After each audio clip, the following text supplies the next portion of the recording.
Good morning, selamat pagi dan salam sejahtera bagi kita semua. Kita bertemu kembali dalam pembelajaran bahasa Inggris, tapi kali ini saya tidak akan membahas tentang belajar bahasa Inggris ya. Untuk Anda yang mungkin ingin belajar bahasa Inggris, tapi ini saya peruntukkan bagi guru bahasa Inggris yang mungkin baru menjalani profesi sebagai guru, apalagi di saat pandemi saat ini ya. Mungkin inilah saat yang tepat bagi Anda buat mengasah kemampuan Anda dalam mengajar, apalagi sebentar lagi akan menghadapi pembelajaran tatap muka. Kalau seandainya memang akan terjadi di bulan Juli tahun 2021 mendatang. Nah, oleh karena itu, alangkah baiknya mempersiapkan dari sekarang. Nah, apa saja yang diperlukan oleh, terutama untuk guru bahasa Inggris ya, newbie English teacher. Jadi dalam hal ini adalah ulasan saya dari tulisan saya di Kompasiana yang berjudul 3 langkah taktis bagi newbie English teacher sebelum mengajar anak SD. Jadi ada 3 langkah taktis bagi Anda yang berprofesi sebagai guru bahasa Inggris yang baru memulai karir sebagai guru bahasa Inggris, terutama di SD ya. Dalam ini di SD, sebenarnya juga ini bisa juga dilakukan di SMP atau SMA, tapi memang ini khususnya saya peruntukkan di SD karena ini juga pernah saya alami sebelumnya dan ini kiranya bisa membantu Anda semua. Oke, jadi ini ada 3 langkah, langsung saja ya. 3 langkah, apa saja 3 langkah taktis bagi newbie English teacher sebelum mengajar anak SD. Jadi langkah yang pertama, persiapkan lesson plan dengan saksama. Nah, ini mungkin kadang-kadang ada beberapa orang yang ya mungkin Anda juga pernah ya menghadapi bahwa mereka mengatakan, itu Anda sudah mengajar SD sudah lama, sudah bertahun-tahun, jadi di luar kepala. Sebetulnya saya pikir, entah Anda setuju atau tidak, lama atau sebentar itu relatif, dan bagi saya apapun profesinya ya, baik itu guru, mungkin dokter, atau mungkin insinyur dan lain sebagainya, kita baru mempersiapkan segala sesuatunya sebelum kita bekerja. Nah, dalam hal ini mempersiapkan lesson plan dengan saksama atau rencana pembelajaran itu sangatlah penting adanya. Jadi rencana pelaksanaan pembelajaran itu sangatlah penting, karena apabila kita salah dalam mengajar, itu akan berpengaruh kepada pemahaman anak di kemudian hari. Apalagi ini SD ya. SD adalah dasar atau akar daripada ilmunya nanti apabila dia anak ya, baik peserta didik yang akan mungkin melanjutkan ke SMP nanti dan ke SMA. Apabila kita salah mengajarkannya waktu di SD, maka kesalahan itu akan terbawa sampai ke SMP, SMA, mungkin malah sampai ke perguruan tinggi. Jadi sangatlah penting apabila kita menyiapkan rencana pelaksanaan pembelajaran atau lesson plan dengan saksama. Ya, jadi bukan hanya sekedar asal saja, tapi juga tidak usah juga terlalu menjelimet ya, sampai panjang lebar sampai mungkin 10 halaman. Sebenarnya tidak perlu seperti itu. Intinya memang ada ibaratnya pre-teaching, while teaching, sama post-teaching. Jadi sebelum mengajar itu apa yang dilakukan, pas saat mengajar apa yang diajarkan, dan sesudah mengajar itu apa yang ingin dicapai. Dalam hal itu mungkin kesimpulannya atau evaluasinya seperti apa. Itu mungkin 3 langkah yang sederhana dulu ya, misalnya 3 poin di dalam lesson plan itu sendiri. Jadi ibaratnya Anda harus tahu misalnya apa topiknya, apa yang akan Anda ajarkan. Ya, jadi misalnya katakanlah ini sebagai contoh saja ya. Misalnya katakanlah Anda akan mengajarkan soal menanyakan nama misalnya untuk anak kelas 1 SD sebagai contoh. Misalnya, what is your name? My name is misalnya Adi Sucipto. Itu misalnya saja ya. Nah, mungkin Anda bisa mencari berbagai sumber di internet mungkin atau di buku ya, bagaimana cara menyampaikan, cara mengajar mengenai menanyakan nama secara menarik. Mungkin bisa lewat lagu kah, atau lewat permainan misalnya, sehingga mengajar itu tidak satu arah saja, tidak monolog, guru berkata atau guru menjelaskan, siswa mendengar, terus kerjakan soal secara tertulis sudah. Nah, apalagi di SD ya, saya rasa kalau cuma sekedar tertulis, terus anak itu kapan berbicaranya ya. Nah, mereka juga perlu diajak untuk berbicara supaya ilmunya tidak sekedar teori saja atau numpang lewat. Nah itu, jadi lesson plan ya mungkin Anda bisa selain daripada sumber daripada dunia maya, dari internet misalnya, atau dari buku, mungkin juga Anda bisa mencari atau menanyakan kepada senior-senior Anda, mungkin guru bahasa Inggris yang sudah lama mengajar selama bertahun-tahun, yang mungkin Anda pikir beliau-beliau itu mempunyai kredibilitas atau kompetensi yang mumpuni untuk menjelaskan kepada Anda atau memberikan Anda wawasan bagaimana mengajar, mempersiapkan lesson plan dengan baik. Oke, jadi itu yang pertama, langkah pertama, persiapkan lesson plan dengan saksama. Langkah yang kedua, yaitu kenali dunia anak. Nah ini yang kadang-kadang mungkin saya juga dulu seperti itu ya, jadi saya tidak tahu dengan Anda ya, pada saya kebanyakan saya lihat guru bahasa Inggris di SD tidak mengenal dunia anak yang sebenarnya. Memang terutama saya pribadi, memang waktu kuliah dulu, memang di Fakultas Keguruan dan Ilmu Pendidikan, program studi pendidikan bahasa Inggris, memang kata dosen saya, ya, memang lulusan daripada Fakultas Keguruan dan Ilmu Pendidikan, program studi pendidikan bahasa Inggris, memang diarahkan untuk mengajar di sekolah menengah pertama atau SMP dan sekolah menengah atas SMA, atau sekolah menengah kejuruan atau SMK. Jadi bukan ke SD, bukan ke sekolah dasar, sehingga memang itu ada kesulitan tersendiri sebetulnya ya.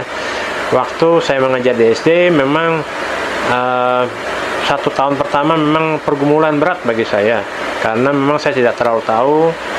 Berbeda sekali ya dengan di kuliah, jadi tidak terlalu banyak materi-materi tentang anak, dan kebetulan juga saya juga dari lingkup keluarga yang memang saya adalah anak bungsu, jadi saya tidak punya adik ya, dan saya juga jarang bergaul dengan anak-anak, sehingga memang saya tidak terlalu tahu dunia anak seperti apa. Jadi Anda perlu tahu ya dunia anak, yaitu waktu itu makanya saya banyak belajar, saya membaca buku, saya mencari di internet tentang dunia anak yang sebenarnya bagaimana, yang sifatnya masih sering bermain, mungkinnya bernyanyi, sehingga memang seiring perjalanan waktu ya saya membuat variasi ya, jadi mungkin mengajak mereka menyanyi, misalnya katakanlah saat mengajar tentang numbers, tentang angka ya, saya membawa mereka menyanyikan lagu 10 Little Fingers atau 10 Fingers on My Hands. Jadi 10 jari di tangan saya ya, sebagai contoh misalnya 1 little, 2 little, 3 little fingers, 4 little, 5 little, 6 little fingers, 7 little, 8 little, 9 little fingers, 10 fingers on my hand. Nah seperti itu. Jadi saya berusaha mencari apa yang mereka senangi, yaitu menyanyi tadi, dan dikaitkan dengan pelajaran yang akan saya ajarkan. Dalam hal ini kan mungkin seperti cari contohnya adalah numbers, yaitu angka. Nah itu, jadi kita mempersiapkan lesson plan tadi di langkah pertama, dan kita sesuaikan dengan dunia anak di mana kita mengajar. Jadi dengan rentang usia itu sekolah dasar ya, yang masih sifatnya bermain, bernyanyi, jadi kita sesuaikan. Nah yang kebanyakan saya lihat selama ini ya, memang saya dulu juga pernah melakukan hal yang sama ya, jadi itu kesalahan saya juga. Jadi karena di bukunya, mungkin di kurikulumnya lebih mengarahkan kepada tes tertulis ya, dalam hal ini grammar atau tata bahasa, sehingga lebih condong ke sana ya, jadi lebih banyak ya dijelaskan, kemudian berikan tugas secara tertulis. Nah, tapi setelah saya bertobat, ibaratnya bertobat, jadi menyadari akan kekeliruan saya membuat variasi supaya tidak membosankan ya, lewat lagu misalnya, lewat permainan misalnya katakanlah tebak-tebakan yang sederhana saja ya, misalnya ya guessing game, atau misalnya spelling bee misalnya ya, saat mungkin misalnya ada pelajaran tentang topik tentang alfabet misalnya A B C D E F G, setelah menyanyikan lagu itu ABC song A B C D E F G sampai Z misalnya, kemudian saya mengaitkan juga dengan spelling bee, jadi lomba mengeja gitu. Nah itu, jadi seperti itu, jadi tetap dalam koridor tema atau pelajarannya, tapi dengan dunia anak-anak yang kita gunakan. Nah itu, jadi dengan begitu anak-anak juga termotivasi ya, mereka tidak sadar mungkin sedang belajar, padahal mereka sedang belajar saat itu, tapi lewat bermain. Nah itu langkah kedua, jadi kenali dunia anak, berusaha untuk mengenali dunia anak lewat buku, lewat dunia maya, internet, atau lewat orang-orang yang sudah berpengalaman dalam hal ini, dalam mengajar anak-anak atau peserta didik usia dini. Oke, dan sekarang langkah ketiga, yaitu yang langkah terakhir, yaitu berikan punishment dan reward secara nyata. Jadi berikan hukuman dan upah ya, atau imbalan atau penghargaan ya, secara nyata kepada peserta didik. Jadi kalau seandainya ada peserta didik yang mungkin ya melakukan mungkin pelanggaran atau melakukan perbuatannya tidak menyenangkan di dalam kelas, waktu proses belajar mengajar sedang berlangsung, ya Anda harus tegas. Ya, kita harus tegas dalam menegakkan aturan di dalam kelas. Jadi, tapi ya tidak boleh memang menggunakan tangan, misalnya kayak seperti memukul atau membentak, ya secara berlebihan, ya tidak perlu. Sebenarnya kalau saya dulu pribadi, ya saya misalnya katakanlah ada yang nakal ya, misalnya ribut di dalam kelas, misalnya 1 atau 2, ya 1 aja mungkin saya panggil dan saya minta duduk di sebelah saya di meja guru. Kan ada biasanya kan meja, ada meja guru di depan dan ada kursi cadangan biasanya itu di situ. Nah, jadi saya suruh dia duduk di situ, ya tergantung waktunya, bisa mungkin 5 menit, 10 menit, atau 15 menit, atau mungkin sampai selesai waktu mengajar saya di dalam kelas tersebut ya. Dan habis itu biasanya saya tanyakan apa mungkin dia tahu enggak salahnya di mana gitu, dan biasanya saya menuliskan pelanggarannya itu di dalam buku BK, bimbingan konseling.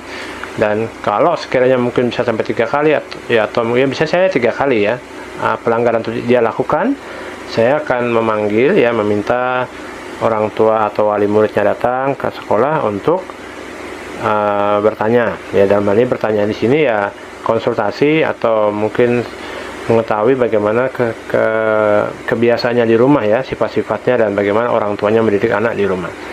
Nah itu, jadi itu perlu adanya, yaitu misalnya punishment seperti itu ya. Saya juga tidak saya pikir juga kalau marah-marah ya untuk apa juga ya, kalau bisa marah atau suruh lari ke lapangan mungkin ya, saya pikir tidak terlalu sampai ke arah sana ya, terlalu berlebihan kalau menurut saya. Tapi memang ya tergantung setiap guru ya. Kalau saya sih memang seperti itu, cuma suruh duduk di depan meja, di meja guru ya, bersama dengan saya. Waktu saya mengajar ya memang saya berdiri di depan tulis tentu saja, tapi waktu mungkin minta anak-anak tuh mengerjakan tugas ya saya kembali ke meja guru. Dan ya jangan lupa juga kalau seandainya anak itu membuat prestasi ya, atau berprestasi di pelajaran Anda, misalnya dalam bahasa Inggris katakanlah anak itu mendapat nilai yang baik ya, 80 atau 90 atau 100, ya jangan juga kikir atau pelit untuk memberikan reward atau imbalan atau penghargaan. Ya mungkin dengan memuji di depan kelas di hadapan teman-temannya sudah itu merupakan suatu reward tersendiri. Tidak mesti harus berbentuk barang atau berbentuk benda. Tapi kalau Anda mungkin mau menyisihkan mungkin rezeki Anda mungkin untuk membeli ya tidak usah mahal-mahal, misalnya katakanlah pensil ya, sebuah pensil Anda berikan saat anak itu mungkin berprestasi di, misalnya katakanlah lomba ya, mungkin Anda mengadakan lomba kecil-kecilan di dalam kelas misalnya, terus lomba mengeja dan anak itu bisa mengeja sampai selesai ya, mungkin Anda bisa memberikan sebuah pensil kepada beberapa murid yang mungkin Anda pikir mereka layak untuk mendapatkannya. Atau mungkin bisa juga penggaris ya, sebuah penggaris atau penghapus pensil, atau entah apa, misalnya buku juga bisa. Nah jadi pemberian yang sederhana seperti itu ya merupakan hal yang sangat berharga untuk dikerjakan, dan mungkin nilainya memang tidak seberapa ya, dari segi harga tidak seberapa, tapi akan membekas di hati anak itu seterusnya. Oke, mungkin itu saja dari saya sedikit ya. Ini mohon maaf sebelumnya kepada Bapak dan Ibu guru yang mungkin baru mengajar bahasa Inggris di sekolah dasar. Saya mohon maaf kalau mungkin saya terkesan menggurui Anda ya. Saya tidak bermaksud untuk menggurui Anda, saya sekedar untuk berbagi kepada Anda sedikit pengalaman saya yang tidak seberapa juga ya. Jadi sepertinya ini hanya untuk ya mungkin juga sekedar juga mengevaluasi diri saya sendiri bahwa saya tetap harus belajar ya. Jadi ini tapi tidak ada salahnya juga saya berbagi, siapa tahu Anda juga membutuhkan. Jadi ini saya ulangi lagi ya, 3 langkah taktis bagi newbie English teacher sebelum mengajar anak SD, anak sekolah dasar, yaitu ada 3. Jadi langkah pertama, persiapkan lesson plan dengan saksama. Yang langkah kedua, kenali dunia anak. Dan langkah ketiga, berikan punishment dan reward secara nyata. Nah, kiranya ini bisa sedikit membantu ya bagi Anda yang mungkin baru berkarir sebagai guru bahasa Inggris di sekolah dasar. Kiranya bisa bermanfaat, dan kalau Anda mungkin ingin membacanya secara lengkap ya, Anda bisa membacanya di akun saya di blog di Kompasiana yang akan Anda lihat sini ya. Nanti Anda lihat di layar. Jadi Anda akan bisa membaca secara lengkap di artikel tersebut yang saya sudah tuliskan. Dan juga Anda bisa mencari juga artikel saya di bagian humaniora, bagian edukasi atau bahasa, dan di bagian ruang kelas. Oke, demikian itu saja masukan dari saya, kiranya bisa bermanfaat. Dan kita akan bertemu kembali mungkin di waktu-waktu mendatang. Thank you very much for your attention. Terima kasih atas perhatian Anda. Have a nice day. Good morning.